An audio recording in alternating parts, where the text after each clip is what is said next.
Et bonjour à tous, bienvenue dans cette nouvelle vidéo. Ce n'est pas forcément une édition de l'AI Actu, mais c'est de l'actu. Mais on va plus parler des prémices de la GI, Artificial General Intelligence, c'est-à-dire une intelligence artificielle généraliste, qui est définie par le fait que c'est une IA qui peut apprendre n'importe quelle tâche. Elle peut pratiquer n'importe quelle tâche. Elle peut générer du texte, de la vidéo, et quelle que soit la tâche, elle peut le faire. Évidemment, on n'a pas encore d'AGI, mais on a des prémices. On a des petits pas vers cette AGI. Donc la première, ça s'appelle Baby AGI. Donc c'est sur GitHub. Hop, je vais supprimer ça. Et grosso modo, c'est pas vraiment une IA, mais c'est une tâche automatique qui se renouvelle indéfiniment. C'est-à-dire que c'est un script Python. Vous lui donnez une tâche. Le script va utiliser l'API d'OpenAI pour exécuter la tâche. Non, c'est pas. Je me suis trompé. Ça, c'est pas vraiment une AGI, même si ça se nomme Baby AGI, mais c'est plus une AGI autonome. C'est une IA automatique en fait. Mais c'est nécessaire, une AGI doit faire de l'automatique. Donc vous lui donnez la tâche, il va aller interroger l'API d'OpenAI pour faire la tâche. Il prend le résultat et le store dans Pinecone, qui est un site en fait pour le machine learning. On avait déjà parlé de Pinecone quand j'avais parlé du plugin WordPress, ça utilise aussi ça. Et une fois qu'il a le résultat, il crée de nouvelles tâches basées sur les résultats qu'il vient d'avoir, et il continue. Il continue ainsi de suite en fait. C'est-à-dire que c'est une boucle infinie, c'est une IA qui s'améliore entre guillemets en fonction des résultats précédents. Et c'est assez monstrueux comme concept, et ça vient d'une idée qui a été faite sur Twitter par ce mec-là, qui a fait un thread et qui fait une tâche en fait qui s'améliore indéfiniment et qui se répète indéfiniment. Voilà. Et l'idée de ce mec-là, il est dit ici en fait. Voilà. C'est GPT-4 qui l'a fait. Donc, l'idée, c'est que ils ont demandé à GPT-4, considère-toi comme un fondateur de start-up. Et génère du code qui va créer certaines tâches, en fait. Et une fois que tu as la tâche, tu l'exécutes, tu prends les résultats de la tâche et tu recommences. En t'enrichissant énormément, en fait, à chaque fois. Voilà. Et ce script Python essaie de faire ça. On est très très loin, c'est encore très préliminaire, mais l'une des craintes en fait de l'intelligence artificielle en général, c'est que justement à partir du moment où une IA est capable de s'améliorer elle-même, en fait elle peut le faire à la vitesse de la lumière. Vous voyez, imaginons que vous vouliez apprendre un nouveau métier, une nouvelle faculté, ça vous prend une journée, une semaine, un an, 10 ans. Une IA peut travailler 24 heures sur 24, 7 jours sur 7, et il n'y a pas de rythme biologique. C'est des rythmes électroniques. Elle peut le faire avec la même efficacité constamment. Ce qui fait qu'à un moment donné, elle va s'améliorer tellement elle-même en fait qu'on ne pourra déjà même pas comprendre ce qu'elle est en train de faire. Et ça risque de nous péter à la gueule. C'est les peurs par exemple de Elon Musk, etc. Donc j'ai trouvé ça extrêmement intéressant. Voilà, ils disent que ce n'est pas une AGI, mais c'est une IA automatique, c'est une IA qui s'améliore d'elle-même. Mais attention, ils disent, hein, si vous tentez de tester, c'est des API payantes en fait, donc elle va tourner 24 heures sur 24. Donc ça c'est la première actualité. La deuxième, elle est plus intéressante. Donc c'est des chercheurs en fait qui ont publié un papier, pour le moment c'est juste de la recherche, mais ça s'appelle Hugging GPT. Pour ceux qui ne savent pas, vous avez un site qui s'appelle Hugging Face.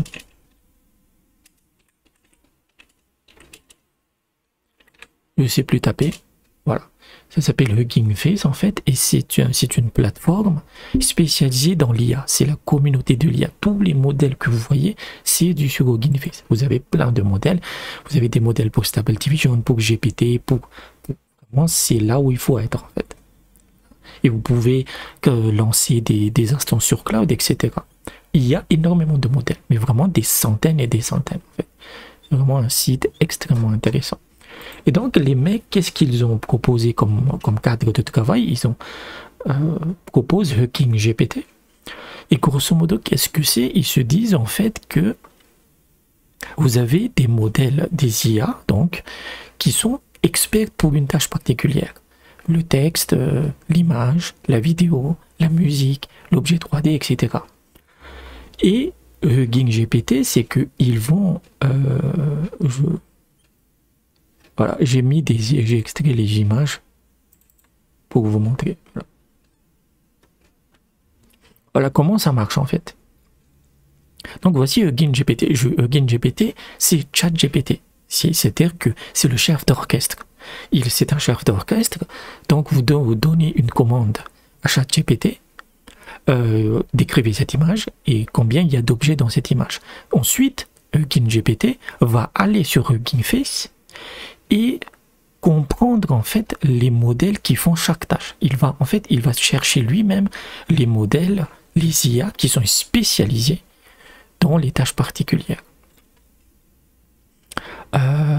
Donc il y a une IA qui va classifier les images, il y a une IA qui va compter les objets et ensuite il retourne le résultat.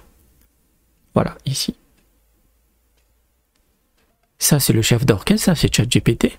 Il détecte le modèle, il exécute la tâche et il donne la réponse. Voilà. Et je ne sais pas s'ils ont vraiment une version de démonstration, une preuve à l'appui, mais l'IA, cette espèce d'IA pseudo-généraliste, est capable de le faire, en fait. Ici aussi, c'est un autre exemple.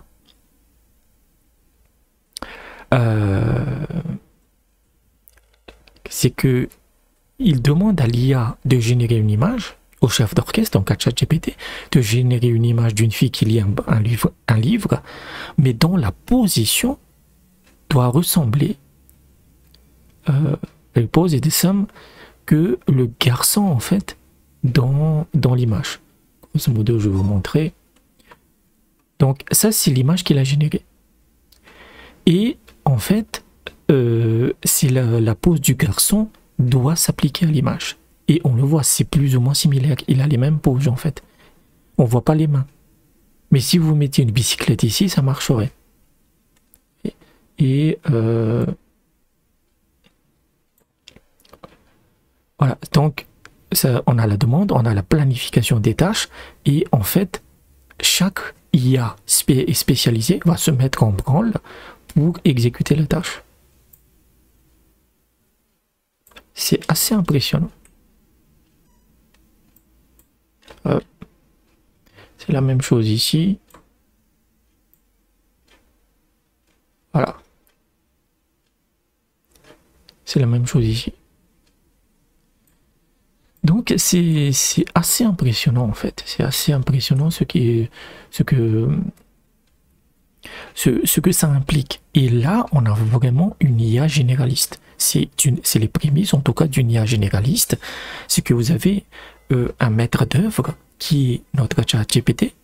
Et ChatGPT peut se connecter à Hugging Face et ils le disent dans le papier. Ils le disent quelque part en fait. Tac tac tac. Je vais le retrouver.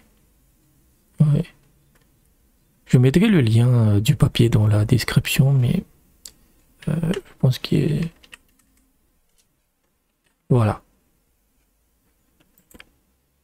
Dans le résumé. Et en fait, ce Hugging GPT peut réaliser déjà 400 tâches spécifiques. 400 tâches spécifiques de l'image, du texte, de la vidéo, etc. Et c'est vraiment fascinant. C'est vraiment fascinant de le voir ça. J'espère qu'ils vont proposer une version de démo ou un truc qui marche bien en fait. parce que c'est assez impressionnant. Et là, on a vraiment une AGI. On a une AGI. Donc, imaginons que vous combinez les deux. C'est-à-dire que vous avez une IA généraliste à la manière de GingGPT, un chef d'orchestre, c'est-à-dire une IA qui contrôle d'autres IA. Grosso modo, c'est ça que ça signifie en fait. Voilà. Pour ceux qui ont regardé Terminator 3, voilà. C'est un peu le même truc. C'est-à-dire que vous avez une IA qui peut...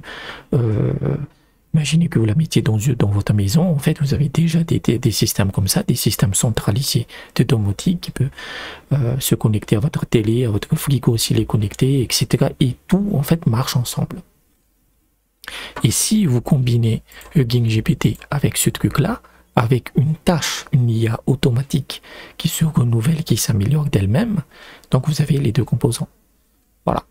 Après, le coût va être monstrueux pour ça, hein, parce qu'il faut qu'elle tourne constamment pendant des mois, et on ne sait même pas qu'est-ce que ça peut sortir comme résultat, parce que ça, on ne sait pas en fait.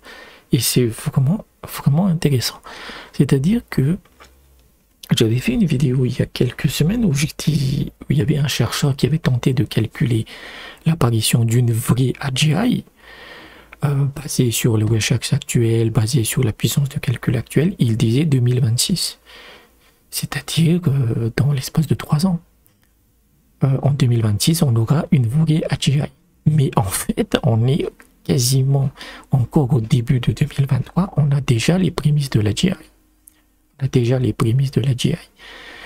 Donc voilà, je ne vais pas vraiment parler sur l'aspect sociétal, qu'est-ce que ça va apporter à la société, parce qu'en fait, je ne saurais pas vous le dire en fait. Parce que si on va sur l'aspect idyllique, c'est-à-dire qu'on va prendre l'aspect idéalistique, c'est une vraie AGI, c'est-à-dire qu'elle peut générer du texte, qu'elle peut générer des images, des vidéos, de la musique, des objets 3D, tout. Et bien, imaginez la quantité de métiers qui sera supprimée. En sachant qu'elle peut s'améliorer encore et encore, en fait. Donc, voilà. Je vous mettrai les deux papiers dans la description. N'hésitez pas à les lire. En fait, c'est vraiment cool. En tout cas, pour le moment, c'est fascinant. Peut-être que dans le futur, ça deviendra un peu plus inquiétant, mais j'espère que vous avez apprécié la vidéo. N'hésitez pas à laisser un pouce bleu. N'hésitez pas à vous abonner à la chaîne. Et je vous dis peut-être à bientôt.